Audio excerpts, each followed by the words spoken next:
ये कहानी है 5 लोगों की जिन्हें एक ऐसी जगह पर बंद कर दिया जाता है जहाँ पर पजल्स पहेलियों को हल करने और कुछ टास्क को पूरा करके ही वो यहाँ से निकल सकते हैं। यहाँ उनके साथ बहुत कुछ अजीबोगरीब होता है। अब उनको किन किन मुश्किलात का सामना करना पड़ेगा और क्या वो यहाँ से निकल पाएंगे, अगर निकलेंगे तो कैसे, यही हम जानेंगे आज की कहानी। तो फिल्म की शुरुआत में हम एक आदमी को गाड़ी में बैठा हुआ देखते हैं जो अपनी बेटी के साथ वीकेंड यानी हफ्ता खत्म होने पर छुट्टियां मनाने जा रहा था। उसकी बेटी का नाम कैरन था जो किसी बात की वजह से अपने डैड से नाराज थी, जिस वजह से वो अपने डैड के साथ आकर खुश नहीं थी। पर अपनी बेटी का मूड ठीक करने के लिए वो बार बार उससे बात करने की कोशिश करता है ताकि वो बोर ना हो और उसका वीकेंड अच्छा गुजरे। पर सफर के दौरान ही उनकी गाड़ी खराब हो जाती है, इसीलिए ये पास के टाउन में बने गैराज में गए और मैकेनिक को अपनी गाड़ी ठीक करने के लिए दे देते हैं। क्योंकि भूख भी लगी थी तो वही बने होटल में बैठकर खाना खाने लगी। कैरन के डैड कहते हैं कि हमें गाड़ी रात तक मिले, तब तक टाइम गुजारने के लिए हम एंजॉयमेंट की यही कोई चीज ढूंढ लेते हैं ताकि वीकेंड अच्छा गुजरे। वो यहाँ बड़ा अखबार पढ़ने लगी ताकि इसके जरिए यहाँ की कोई खास चीज मिल जाए जहाँ जाकर ये अपना अच्छा टाइम गुजार सके। उसके डैड उसे कई सारी चीजें बताते जिन सब पर वो मना कर देती है। तब उसके डैड उसे एस्केप रूम के बारे में बताते हैं जो एक ऐसा कमरा होता है जहाँ कुछ लोगों को भेजकर उनके साथ गेम खेली जाए। इन्हें वहाँ कुछ टास्क दिए जाते हैं जिनको पूरा करने पर ही वो यहाँ से निकल सकते हैं। इनमें कुछ पजल्स यानी पहेलियां भी शामिल होती है, यानी कि ये एस्केप रूम पूरा गेम की तरह है। अब एस्केप रूम का सुनकर कैरन फौरन बोली, डैड ये ठीक है क्योंकि मेरे दोस्तों ने भी इस तरह की गेम खेली थी जहाँ उन्हें बहुत मजा आया, तो हम भी उस जगह पर जाकर एस्केप रूम में गेम खेली। जिस पर उसके डैड वेट्रेस को बुलाते हैं और एस्केप रूम के बारे में पूछने लगे। वो कहती है कि ना बाबा ना, वहाँ न जाना क्योंकि वहाँ जो भी गया मुड़ के वापस नहीं आया। जो सुनकर दोनों बाप बेटी घबरा गई, पर अगले ही पल वेट्रेस हंस पड़ी। कहती है अरे मैं मजाक कर रही थी, जाओ जाओ वहाँ एंजॉय करना, बहुत मजा आएगा। जिसके बाद कैरन वॉशरूम में गई क्योंकि उसके कपड़ों पर कुछ लग गया था जब उसकी डैड गाड़ी साफ कर रही थी। पर तभी अचानक वॉशरूम की लाइट्स जलने बुझने लगी, साथ ही उसे अपने पिछले वाले बाथरूम से अजीब आवाजें आने लगी और कोई दरवाजा खोलने की कोशिश कर रहा था। ये देखकर कैरन घबरा गई और वो उस बाथरूम के पास जाकर उसे खोलने ही वाली थी कि तभी उसके साथ वाले बाथरूम से वेटर्स निकलकर बाहर आती है और फिर तभी कैरन के डैड उसे आवाज लगा लेती है तो वो भी वहाँ से चली गई। फिर ये लोग रेंट की गाड़ी लेकर उस जगह पर पहुँच जाती है जहाँ पर एस्केप रूम है और ये लोग जहाँ गेम खेलने वाले हैं। जहाँ पर वो बिल्डिंग बनाई गई थी वो जगह बिल्कुल सुनसान और बिल्डिंग भी काफी पुराने वक्त की लग रही। ये लोग अंदर गए। कैरन की डैड आवाज लगाते हैं कोई है यहाँ पर, कि तभी सामने एक लड़की आ जाती है जो उन्हें कहती है वेलकम, मैं इस गेम की होस्ट हूँ। जो कहकर वो उन्हें एक कमरे में लेकर गई जहाँ उनके अलावा 3 और लोग बैठे हुए थे जो भी एस्केप रूम गेम में हिस्सा लेने आए थे। उनमें से लड़की अपने बारे में बताती है कि मेरा नाम मेलेनी है और मैं अपने हस्बैंड के साथ आई हूँ, पर उनकी मर्जी नहीं थी, मैं जबरदस्ती लाई हूँ उन्हें। यहाँ पर एक और लड़का भी बैठा हुआ था जो डॉक्टर था। अब तभी यहाँ गेम होस्ट उन सब के लिए अजीब तरह की चाय लेकर आई जिसमें से तेज धुएं निकल रहे थे। अब कैरन के डैड को इस चाय में कोई गड़बड़ लगती है, इसीलिए वो पीने से पहले सोचने लगे और कैरन को भी पीने नहीं देते, पर जब बाकियों ने पी तो वो भी पी लेते हैं। अब गेम होस्ट उन्हें एग्रीमेंट समझौते के पेपर्स देकर उन पर साइन करने के लिए कहती है जिस पर लिखा था कि ये सब लोग यहाँ अपनी मर्जी से आए हैं, अगर किसी के साथ कोई हादसा पेश आ गया तो वो खुद जिम्मेदार हो, न कि हम। फिर वो सबके मोबाइल ले लेती है क्योंकि ये उनके गेम का असूल था कि कोई भी मोबाइल पास रखे बाहर किसी से राब्ता नहीं करेगा और साथ ही कोई इस जगह की वीडियो न बना ले। फिर वो यहाँ प्रोजेक्टर के जरिए सबको एक इन्वेंटर जो एक्सपेरिमेंट तजर्बे करके अलग अलग चीजें बनाया करता था उसकी वीडियो दिखाती है और बताने लगी कि इस इन्वेंटर ने ये अजीब घर बनाया, पर उसके बाद से ही इस घर में अजीबोगरीब हादसे होना शुरू हो गए। यहाँ ऐसा क्या था और वो सब क्यों हो रहा था, इस बात का पता लगवाने के लिए यहाँ पर 5 लोग आए, पर वो ही यहाँ फंस गए, जिसके बाद ऐसे लापता हुए कि उनका कुछ अता पता नहीं चल पाया। और अब आप लोगों के साथ यहाँ ये गेम इस तरह खेली जाएगी कि आपको एक कमरे का लॉक खोलकर दूसरे कमरे में जाना है और फिर वहाँ से निकलकर अगले में। याद रखिएगा कि हर कमरे की लॉक की चाबी उसी कमरे में मौजूद है और आपको कुछ पजल्स पहेलियों को सुलझा कर ही वो चाबी मिले। आपके पास ये सब करने के लिए 1 घंटे का टाइम है, जिस बीच अगर आपको ऐसा लगे कि ये हमारे दिमाग से खिलवाड़ किया जा रहा है, आप खुद को पागल महसूस करने लगेंगे, तो सिर्फ वेकअप बोलिएगा, आपको यहाँ से बाहर निकाल लिया जाएगा। ये सब बताते ही वहाँ की लाइट्स ऑफ हो गई। पर जब मेलेनी ने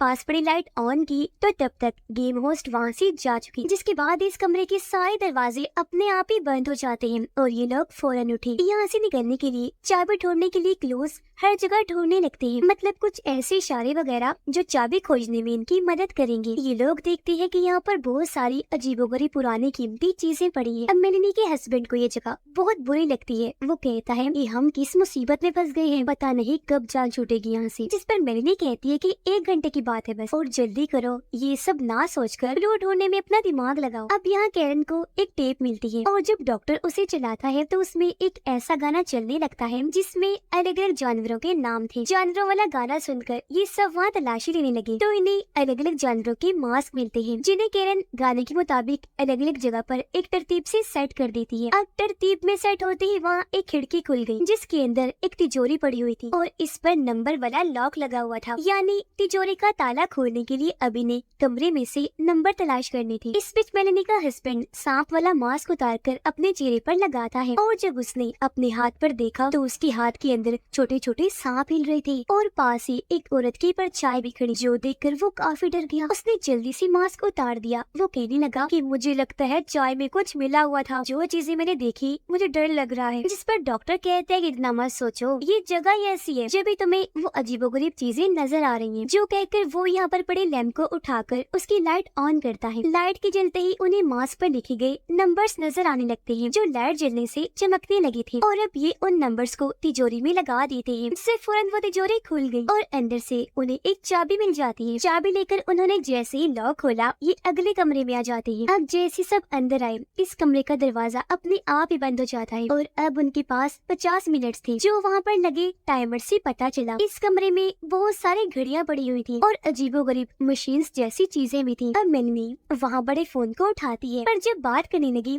तो उसे फोन में अपनी ही आवाज सुनाई देने लगी। वो इस बारे में सबको बताती है कि ये क्या मेरी आवाज आ रही है इसमें। तो वो फिर फोन लगाकर अपने आप से ही बात करने लगी। तो फोन वाले मेलिनी उसे कहती है कि मेरे हस्बैंड से मेरी बात करवाओ। अब पहले तो वो बात करने से मना कर देता है पर सबके कहने पर जब उसने बात की तो फोन वाली मेलिनी कहती है कि तुम यहाँ से भाग जाओ, तुम्हें जल्दी से भागना होगा वरना तुम मारे जा सकते हो। अब ये सुनकर उसने जैसे फोन हटाया वो देखता है कि रिसीवर पर छोटे छोटे कीड़े फिर रहे हैं जो उसके कान में घुस गए क्योंकि उसके कान से खून निकल रहा है। जो देखकर वो बेहद डर गया। कहता है कि अब यहाँ की अजीब चीजें मुझसे बर्दाश्त नहीं हो रही, मैं तो यहाँ से जा रहा हूँ। हालांकि बाकी लोग उसे समझाते भी हैं कि ये सब हमें आजमाने हमें गुमराह करने के लिए किया जा रहा है, पर वो कहता है कि तुम लोग तो पागल हो, तुम खेलो गेम, मैं तो जा रहा हूँ। जो कहकर उसने दरवाजे पर दस्तक देकर तेज तेज वेकअप कहना शुरू कर दिया। ऐसा होते ही दरवाजा खुला और उसे वहाँ से बाहर निकाल दिया जाता है और फौरन दरवाजा बंद हो गया। उसके जाने के बाद डॉक्टर सबको कहता है कि मुझे लगता है कि हमें भी यहाँ से चलना चाहिए, ये जगह सच में काफी अजीब है, मुझे ठीक नहीं लग रहा। मेलिनी जवाब देती है हमारा क्या जा रहा है, हम तो सिर्फ गेम ही खेल रहे हैं ना, गेम खेलते हैं, गेम पूरी होते ही चले जाएंगे यहाँ से। अब कैरन के डैड को वहाँ एक टाइपराइटर पड़ा हुआ दिखा जिसके बारे में वो बाकियों को बताते हैं। ये पुराने वक्त की लिखने वाली मशीन थी पर अब यहाँ इन्हें क्या लिखना था ये बात वो नहीं जानती थी। अब तभी कैरन नोटिस करती है कि एक घड़ी बंद पड़ी है और उस पर टाइम रुका आ रहा है 10:12। तो ये लोग वहाँ पड़े रेडियो में 1012 की फ्रिक्वेंसी सिग्नल सेट करते हैं, यानी कि घड़ी के मुताबिक 10:12 की, जहाँ उन्हें एक बूढ़े आदमी की आवाज आई जो इंग्लिश में कुछ बोल रहा था। वो सारे अल्फाज कैरन के डैड टाइपराइटर में लिखने लगते हैं जिससे वहाँ पर एक लाइन लिखी आ जाती है जिसका मतलब 11:55 था। और अब ये टाइम कैरन वहाँ रुकी हुई घड़ी में सेट करती है 11:55 इन्हीं 12 बजने से 5 मिनट पहले। अब ऐसा करके उनकी पहेली हल हो गई और उन्हें एक चाबी मिल जाती है। चाबी की मदद से ये सारे दरवाजों को खोलने की कोशिश करते हैं। उससे दरवाजे का लॉक तो नहीं पर एक अलमारी जैसे स्टोर रूम का लॉक खुल जाता है जिसके अंदर बहुत सारे कपड़े लटके हुए थे पर बहुत गंदी बदबू भी आ रही थी। अब कैरन इस जगह को चेक करने लगी जहाँ तभी कोई उसका हाथ पकड़ लेता है। चेक करने पर पता चला कि ये तो इस गेम की होस्ट है जिसकी हालत बहुत खराब थी। किसी ने उसके पेट में चाकू घुसाकर उसे मरने के लिए यही छोड़ दिया था। उसका खून निकल रहा था। वो कहती है कि वो इन्वेंटर यहाँ घुस आया है जो पागल है, कुछ भी कर सकता है, इसीलिए अब तुम ऐसा करो जल्दी से मास्टर यानी फाइनल आखिरी चाबी को ढूंढो और यहाँ से निकल जाओ क्योंकि यही तुम्हारे लिए बेहतर है वरना तुम लोगों के साथ बहुत बुरा होगा। उसकी बात खत्म होते ही ये दरवाजा फिर से बंद हो जाता है। अब बाकी लोग तो इस वजह से घबरा गए पर मेलिनी नहीं। वो कहती है कि इसे इतना सीरियस मत लो, वो बस एक्टिंग करे क्योंकि ये चीज भी हमारे गेम का हिस्सा है। वैसे मान गई। वाह क्या बात है, कमाल की एक्टिंग की उसने। जिस पर कैरन के डैड गुस्सा हो गई, उसे समझाने लगी, अरे वो एक्टिंग नहीं कर रही थी, सच लग रहा था और अब बस बहुत हुआ, मैं ये सब यही खत्म करने लगा। जो कहकर उसने पहले दरवाजा खटखटाया और फिर एक बोलना शुरू कर दिया, जिस बीच मेलेनी उसे रोक भी रही थी। पर उसका भी ये सब करने का कोई फायदा नहीं हुआ, क्योंकि कोई भी दरवाजा नहीं खोलता, जिसका मतलब कि अभी लोग यहाँ सच में फंस चुके हैं। वो इन्वेंटर सच में इस घर में घुस आया है, जिसने पहले गेम होस्ट पर हमला किया, मरने के लिए वहीं छोड़ दिया और अब वो इन्हें भी मारना चाहता है। अब यहाँ ये लोग ये भी समझ गए कि इस कमरे से निकलने की कोई चाबी नहीं है, यहाँ से बाहर जाने का सिर्फ एक ही रास्ता था और वो दरवाजे के ऊपर बनी छोटी सी जगह जिसे खिड़की के तौर पर बनाया होता है और उस पार जाकर ये लोग कुछ कर सकते हैं। पर वहाँ से बाहर निकलकर उस पार कैरन के अलावा और कोई नहीं जा सकता था, क्योंकि वो जगह बहुत छोटी सी थी जहाँ से सिर्फ कैरन ही गुजर सकती थी, क्योंकि वो स्मार्ट थी। वो कह भी देती है कि मैं जाऊंगी, पर उसके डैड जाने से मना कर देते हैं, लेकिन उसके बार बार जिद करने पर वो आखिर मान गई और अब उसके डैड और डॉक्टर की मदद से वो ऊपर चढ़ती है और उस जगह से बाहर निकलकर सही सलामत दूसरी साइड पर आ जाती है, जहाँ पर बहुत सारे दरवाजे थे जिन सबको कैरन खोलने की कोशिश करती है, पर वो लॉक थे। अब तभी कैरन देखती है कि वहाँ से एक लड़की गुजरी है, जिसकी थोड़ी सी परछाई वो देख भी लेती है। अब वो लड़की कैरन को अपने पीछे आने का कहती है। तब उसने ऐसे किया, बिना सोचे समझे वो उसका पीछा करने लगी। कैरन के डैड को अपनी बेटी की फिक्र हो रही थी, इसीलिए वो दूसरी साइड से बार बार उसे आवाज लगा रहे थे, पर जब वो कोई जवाब नहीं देती तो वो फिक्रमंद हो गई। उन्होंने दरवाजा तोड़ने का फैसला किया। वो काफी मजबूत लकड़ी की एक चीज से दरवाजा तोड़ने की कोशिश करते हैं, पर तोड़ नहीं पाते, क्योंकि यहाँ के सभी दरवाजे काफी मजबूत थे। उधर वो लड़की कैरन को एक अंधेरे कमरे में ले जाती है और अब जैसे वहाँ का दरवाजा बंद हुआ, उस कमरे का दरवाजा खुल जाता है जहाँ पर कैरन के डैड, मेलेनी और डॉक्टर बंद थे, जिसका मतलब कि ये सारे कमरे आपस में जुड़े हुए हैं। एक दरवाजा बंद होगा तो दूसरा अपने आप ही खुल जाए। उधर वो लड़की लगातार कैरन को अपने पीछे आने का कह रही, जबकि वो भी रोती रोती आगे बढ़ रही थी। वो फिर एक काफी अजीब जगह जो यहाँ की पुरानी लैब थी वहाँ जाती है। आवाज उसे कहती है कि मास्टर की ढूंढो। अब कैरन यहाँ आकर आसपास की हर चीज को देखने लगी जो एक्सपेरिमेंट करने वाली अजीब चीजें थी। यहाँ कैरन को एक लाश दिखती है जिस पर कपड़ा डाला हुआ था, इसे यहाँ एक्सपेरिमेंट करने के लिए रखा गया था। और अब जैसे कैरन कपड़ा हटाकर देखती है, उसकी बुरी हालत देखकर वो काफी डर जाती है, जोर से चीख मार देती है। उधर वो बाहर आकर कैरन को ढूंढने लगी, पर ये जगह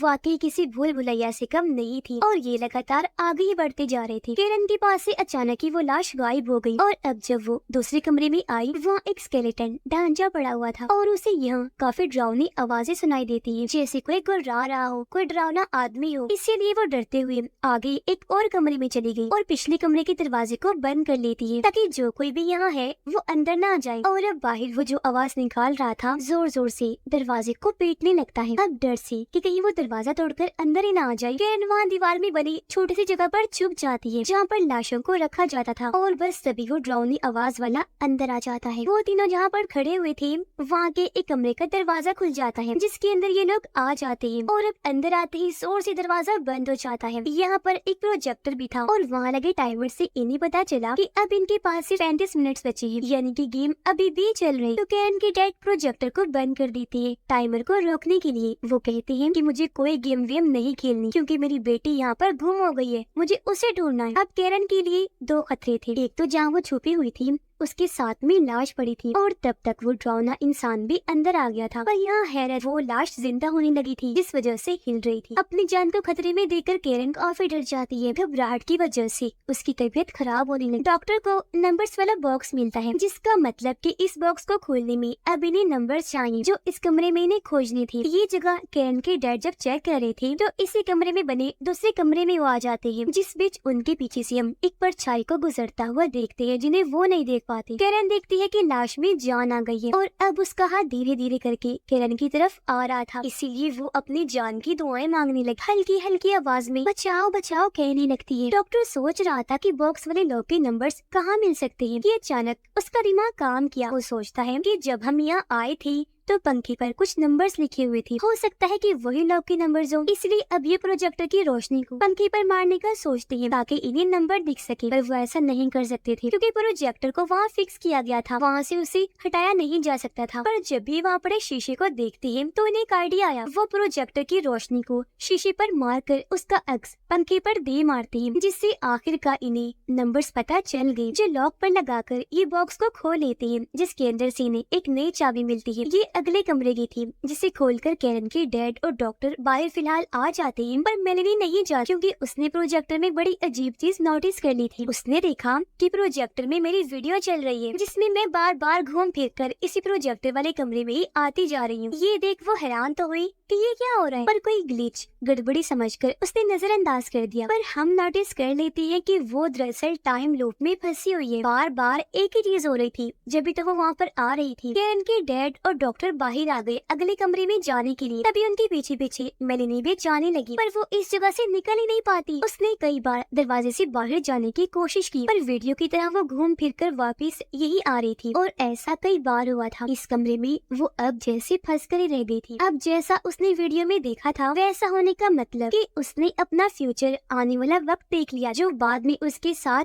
अब हो रहा है। पर ऐसा क्यों हुआ, इसका जवाब हमें आगे मिले। बाहर कैरन के डैड डॉक्टर से लड़ने लगे, उस पर काफी गुस्सा करते हैं कि मुझे तो इस सब में तुम्हारा हाथ लग रहा है, बोलो क्यों कर रहे हो ऐसा। ये देखकर डॉक्टर को भी गुस्सा आ गया और वो खुद को छुड़वा कर कहते हैं, पागल हो गए हो, मैं ऐसा क्यों करूँगा, तुम्हारा दिमाग सच में खराब हो गया है, तो दूर रहो मुझसे। लूप में फंसी मेलेनी को अपने हस्बैंड की लाश दिखती है, यानी कि जब उसे कमरे से निकाल दिया गया था तो वो यहाँ से बाहर गया ही नहीं, बल्कि उसे तो मार दिया गया था। तो अब उसकी लाश देखकर मेलेनी काफी घबरा जाती है। लाश का हाथ कैरन के काफी करीब आ गया था। अब इससे पहले वो उसे पकड़ता, खुशकिस्मती से इस वाले कमरे में डॉक्टर आ गया और ऐन वक्त पर वो उस जगह का दरवाजा खोलकर कैरन को बाहर निकाल लेता है। उसके निकलते ही इस कमरे का दरवाजा भी बंद हो गया। कैरन उससे पूछती है कि मेरे डैड कहाँ हैं? डॉक्टर ने जवाब दिया कि मुझे नहीं पता। अब कैरन कहती है कि गेम हेड ने कहा था कि इन्वेंटर वापिस आ गया है जो हमें मारना चाहता है। तो आप बताएं कौन हो सकता है इन्वेंटर? किस पर शक है तुम्हें? मैं सच बताऊं, मुझे तो आप पर ही शक है कि वो इन्वेंटर आप है और हमारी जान लेना चाहते हैं। बताएं कि ये सच है और ये करने के पीछे क्या मकसद है? अब कैरन को उस पर शक इसलिए था क्योंकि उस ड्राउने आदमी के अलावा और कोई नहीं जानता था कि कैरन इस कमरे में आई है, जबकि डॉक्टर ने तो डायरेक्ट आकर इसे वहाँ से बाहर निकाल लिया। मतलब कि ये जानता था कि कैरन वहाँ छुपी हुई है और आया भी वो यहाँ अकेला, उसके डैड को नहीं लाया था। डॉक्टर अपनी सफाई में जवाब देता है कि जैसा तुम सोच रही हो वैसा कुछ नहीं है, मैंने तुम्हारी चीख मदद की पुकार सुनी थी तो मैं यहाँ आ गया क्योंकि दरवाजे भी खुले थे और हमें वैसे भी कोई मारने वाला नहीं है क्योंकि ये बस एक बेकार सी गेम है, थोड़ी ही देर में खुद ही खत्म हो जाए और हमें यहाँ से बाहर निकाल लिया जाएगा। लूप में बसी मेलेनी को फोन की घंटी सुनाई देती है। उसने जब फोन उठाया तो वो दूसरी साइड पर अपनी आवाज को सुन रही। अब वो बिना सोचे बोल देती है कि मेरे हस्बैंड से मेरी बात करवाओ। और अब जब उसकी बात अपने हस्बैंड से हुई तो वो उसे कहती है कि यहाँ से भाग जाओ वरना तुम्हारे साथ बहुत गलत होगा, तुम मारे जा सकते हो। अब यहाँ आप लोगों के जहन में कई सारे सवाल उठ रहे होंगे कि ऐसा तो पहले हो चुका है तो दोबारा। तो इसका जवाब मैं आपको क्लियर कर देती। जैसा कि हम जानते हैं कि यहाँ पर टाइम लूप भी चल रहा है जिसके अंदर अभी सिर्फ मेलेनी फंसी है, तो इस वजह से यहाँ ये अपने तीनों वक्तों के रूप यानी पास्ट, गुजरा हुआ, प्रेजेंट मौजूदा तो वो है और फ्यूचर यानी आने वाले रूप को देख पा रहे थे। इसीलिए यहाँ उन्हें कभी अपने पास्ट का तो कभी फ्यूचर का वक्त दिखाई दे रहा था। अब जब पहले वाली मेलेनी ने फोन उठाया था, जब वो अपने आप से बात कर रही थी, जो वो दरअसल इस वाली मेलेनी से बात कर रही थी जो उसके फ्यूचर का रूप था, जो चीज अब यहाँ पर हो रही थी। और क्योंकि ये वाली मेलेनी पहले ही सारी खतरों से दो चार हो गई थी, इसीलिए वो अपने हस्बैंड को यहाँ से भाग जाने का कह रही थी। और अब क्योंकि उस वक्त का फ्यूचर अब का प्रेजेंट है तो मेलेनी यहाँ पर फंसी हुई है और उसी जगह पर किसी की होने का एहसास होता है। साथ ही कुछ साए उसे परेशान कर रहे थे, इसलिए वो यहाँ पर पड़ी लकड़ी की एक सीढ़ी पर चढ़कर भागने की कोशिश करती है, पर तभी एक सीढ़ी टूट गई जिससे मेलेनी नीचे जाके गिरती है। टेबल पर पड़ा एक कटर उसके दिमाग में घुस जाता है जिससे उसका सर खुल गया, वो नीचे गिर गई और ऐसे उसकी दर्दनाक मौत हो जाती है। उधर कैरन और डॉक्टर इस जगह से निकलने की चाबी ढूंढ रहे थे, जहाँ कैरन को टेबल पर पड़े हुए कागज मिलते हैं जिनमें से एक पर लिखा हुआ था कि ऑब्जेक्ट पेट के अंदर है। यहाँ ऑब्जेक्ट का मतलब पास चीज थी, जिस बीच डॉक्टर को यहाँ से बाहर निकलने का रास्ता मिल जाता है। वो एक छोटी सी सुरंग थी जिसके ऊपर ताला लगा हुआ था और अब इसकी चाबी वो पूरे कमरे में ढूंढने लगी। डॉक्टर की नजर यहाँ लगे कमोड पर गई, उसे लगता है कि चाबी इधर ही है, इसलिए वो कहता है कि यहाँ जो भी लोग थे बहुत ही गंदे थे जिनसे और उम्मीद भी क्या लगाई जा सकती है, चाबी यही छुपी हुई है। जो कहकर वो कमोड में अपना हाथ डालता है और फिर तभी उसकी हाथ किसी का कटा हुआ हाथ लग गया। वो डर गया, जल्दी से हाथ को वापस फेंक देता है। पर अब कैरन हिम्मत करके हाथ अंदर डालती है, जहाँ उसने कटे हुए हाथ को बाहर निकाला तो पता चला कि ये हाथ तो नकली है। उसने फिर अपना हाथ डाला और इस बार उसे चाबी भी मिल जाती है, जिसे निकालकर सुरंग का ताला खोलने लगी और उसके खुलते ही फौरन ये सुरंग के अंदर चले जाते हैं, इस उम्मीद के साथ कि यहीं से बाहर जाने का रास्ता है। आगे कैरन थी जबकि पीछे डॉक्टर, पर तभी कोई पीछे से आकर डॉक्टर पर हमला कर देता है और उसे खींच कर अपने साथ ले गया और जान से मार डालता है,